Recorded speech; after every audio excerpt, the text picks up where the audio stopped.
네, 그림책과 작가들 박현민 작가 편의 두 번째 이야기를 시작하도록 하겠습니다. 박현민 작가는 단 2권의 책으로 세계적인 그림책 상을 받고 또 이후에도 독자의 주목을 받고 있는 신인 작가라고 소개드렸는데요. 이분의 엄청난 눈과 얘들아 놀자를 좀 더 가까이에서 살펴보면서 이야기를 나누도록 하죠.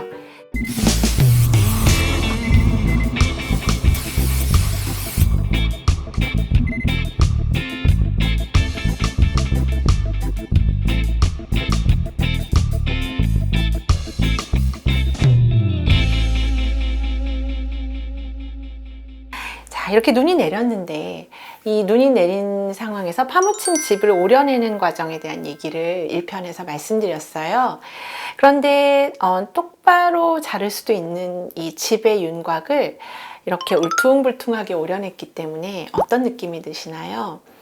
저희가 왜 눈덩이 같은 것은 완벽한 원형으로 또 구체로 만들 수가 없잖아요. 좀 울퉁불퉁하고 어딘가는 튀어나오고 그랬죠.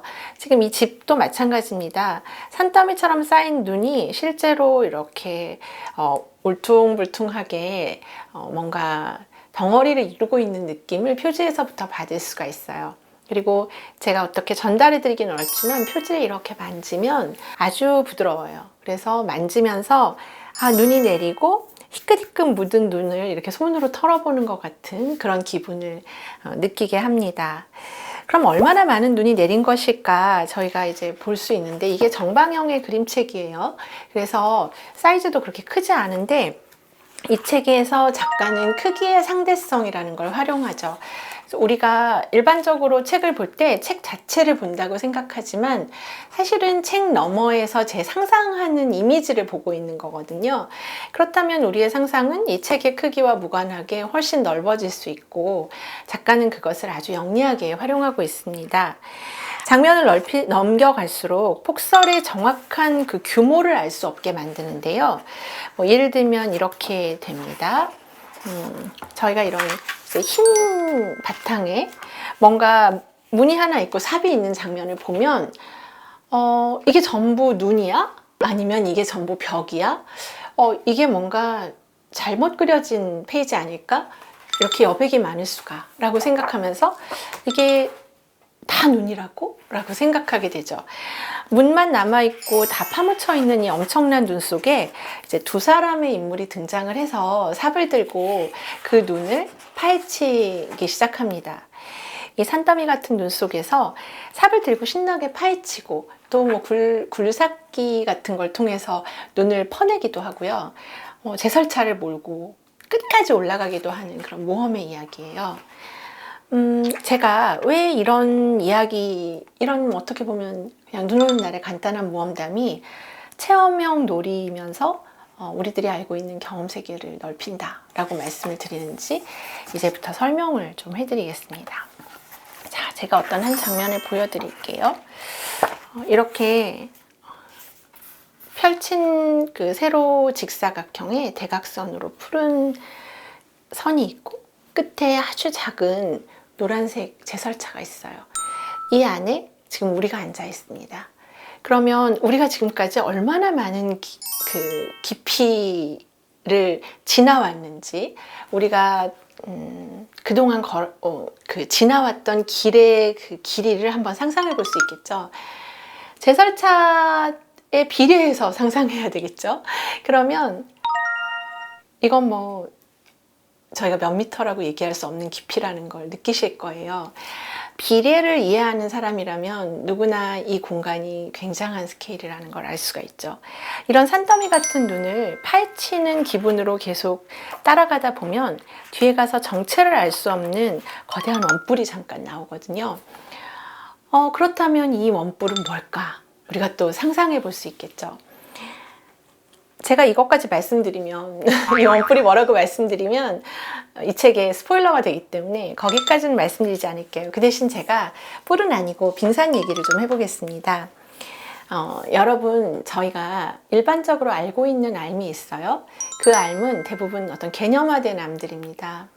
정사각형, 직사각형, 그리고 뭐 3에다 2를 더하면 5가 나온다든지 이런 거 다 개념화된 알미죠.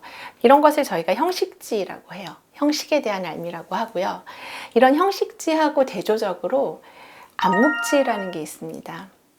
이건 무슨 김치 이름이 아니고 이 암묵지라는 건 우리가 형식으로 만들어낼 수는 없지만 알 수 있는 어떤 세계들이에요. 예를 들면 뭐 할머니의 손맛 이런 것은 형식으로 딱 계량하고 뭔가 그 데이터를 만들어내긴 어렵지만 분명히 존재하고 우리가 알 수 있는 것들이잖아요. 근데 이 세계에는 형식지도 많지만 암묵지가 정말 많거든요. 우리가 경험해보지 않으면 도저히 알 수 없어서 어떤 식의 형식적 용어로도 설명이 안 되는 그런 경험들이 있어요. 그런 경험을 우리가 암묵지라고 합니다. 이 이야기는 헝가리 출신이면서 영국에서 활동했던 마이클 폴란이라는 철학자가 있었어요. 근데 그 사람이 제일 먼저 제안했던 얘기입니다. 우리 세계의 여러 알미죠. 그러니까 인식 세계에는 형식지와 암묵지가 있는데 사실 형식지는 정말 작고 암묵지의 세계가 빙산의 하단부처럼 크다는 거예요. 이 얘기를 제가 왜 갑자기 박현민 작가 작품을 말하다가 꺼냈는지 좀 궁금하실 텐데요. 저는 이 박현민 작가의 작업이 형식지로만 이해하는 세계를 암묵지로 이해할 수 있도록 이끌어주는 그런 책이라고 생각했어요. 우리가 일반적으로 어떤 사람이 뭘 잘 안다고 얘기하면 아까 말씀드렸던 형식지를 많이 아는 사람들이 똑똑하다는 얘기를 들어요. 근데 어린이들은 주로 어떤 사람들이냐? 암묵지의 형태로 세계를 탐색하고 도전하고 이해하는 사람들이에요. 한번 굴러봐야 얼마나 아픈지 알고 또 먹어봐야 쓴지 단지 알고 또 눈이 왔다고 하면 그 눈에 한번 손을 푹 넣어봐야 눈이 찬지 눈이 부드러운지 아는 게 어린이의 알매 세계죠. 박현민 작가의 그림책은 바로 그런 경험과 체험을 통해서 알게 되는 우리가 뭐라고 설명하기는 어렵지만 실제 하는 그 세계에 대한 놀라운 경험들을 이렇게 그림책으로 보여주고 있습니다. 그리고 우리가 이렇게 경험을 통해서 얻은 지식은 사실 경험하지 않으면 전수를 할 수가 없어요. 그런데 지금은 코로나 시대이고 많은 어린이들이 형식지만 배우고 있어요. 책을 통해서. 눈이라는 건 어떻게 구성되어 있다. 온도는 어떻다. 눈이 많이 오는 지역은 어디다. 근데 그런 형식지로 알 수 없는 암묵지의 눈의 세계는 어디서 배울 수 있을까요? 물론 나가서 눈 오는 날 친구들하고 많이 놀면 제일 좋겠지만 우리가 살고 있는 세계는 박현민 작가가 이 작품을 그리던 날처럼 정말 눈이 안 오는 겨울일 수도 있고요. 또 어떤 어린이는 눈 한 방울, 눈 한 송이? 눈 한 송이 볼 수 없는 따뜻한 나라에 살고 있을 수도 있겠죠. 그럴 때 이 엄청난 눈이라는 그림책은 우리들이 경험하지 못했던 눈의 옹대함, 광대한 눈 내리는 날의 풍경을 상당히 체험적으로 재현하고 있다고 볼 수 있습니다. 얘들아 놀자하고 한번 비교해 볼게요. 얘들아 놀자는 눈 얘기가 아니라는 걸 표지에서 바로 아실 수 있을 거예요. 그러면 이 작품은 또 무슨 얘기일까? 검은 배경이고요. 여기에도 두 사람의 인물이 나옵니다. 어린이라고 볼 수도 있지만 꼭 어린이가 아닐 수도 있는 인물이에요. 그리고 역시 제본선을 위로 두어서 이렇게 세로로 펼쳐지는 형식이에요. 그리고 얘들아 놀자라고 말을 하면 그 맨 아래에서 이렇게 시작합니다. 깜깜한 밤이에요. 깜깜한 밤이에요. 우리는 몰래 놀이터에 놀러 갈 거예요. 이제 이 작가는 보다 본격적으로 놀이의 세계로 어린이들을 데려가는데 이번 놀이는 그렇다면 밤에 펼쳐지는 놀이이고 눈이 내리지는 않는데 뭘까라고 생각하게 되죠. 밤에 놀이터에 가려면 뭘 들고 가시는 게 좋은가요? 필수품이 있습니다. 그건 바로 저희가 손전등이라고 하죠. 요즘은 이제 휴대폰 같은 데 이렇게 라이트가 있지만 역시 손전등의 최고봉은 이렇게 묵직해가지고 딸깍 하면은 크게 빛이 펼쳐지는 그런 손전등인데요.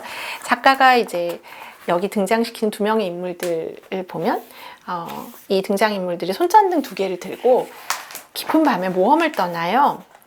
모험의 초반은 별로 대단하지가 않아요. 시시하고 또 뭔가 부족한 느낌이 듭니다. 대부분의 모험이 그렇죠. 에게 왜 이거밖에 안 돼? 라고 생각하던 순간에 뭔가 이 공간에 깊이가 생깁니다. 제가 이 장면은 좀 펼쳐서 보여드려야 될 것 같아요. 자전거를 타고 가던 두 사람이 한 사람은 자전거를 탔고 한 사람은 저걸 타고 있네요. 그 요즘에 킥보드 같은 걸 타고 있어요. 여기서 출발해서 더 가고 더 가는 사이에 지금 이 그림책은 분명히 평면인데 저희가 저 안쪽으로 들어가고 있다는 느낌을 받죠. 어디까지 가는 거지? 이 깊은 어둠 속을? 이라고 생각하는 순간 저희들을 데리고 작가가 이렇게 이제 뭔가 무중력 상태처럼 방향을 바꾸어서 탐색하러 이제 가는 그런 장면을 보여줍니다. 여기서부터는 우리가 아까 세로로 펼쳤다는 거 다 잊어버리게 되고요. 어느 쪽이 그림책의 위고 아래인지는 중요하지 않아요. 그리고 이 작품에서 두 사람의 모험은 사실 알고 보면 아까 마치 거대한 노란 원뿔을 발견한 것처럼 두 개의 줄을 발견하면서 절정을 맞이하게 됩니다. 박현민 작가가 얘들아 놀자라는 책에서 이 두 개의 줄을 만난 두 사람의 인물이 얼마나 더 넓은 반경으로 얼마나 더 용감하게 놀이를 하는지를 이제 보여주게 되죠. 이 작품 두 권의 책을 지금 살펴보셨는데요. 하나는 하얗고 하나는 검습니다. 하나는 낮이고 하나는 밤이에요.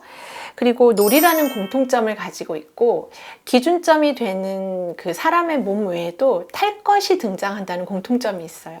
그리고 두 사람이 나온다는 공통점이 또 있어요. 놀 때는 혼자 놀면 재미가 없죠.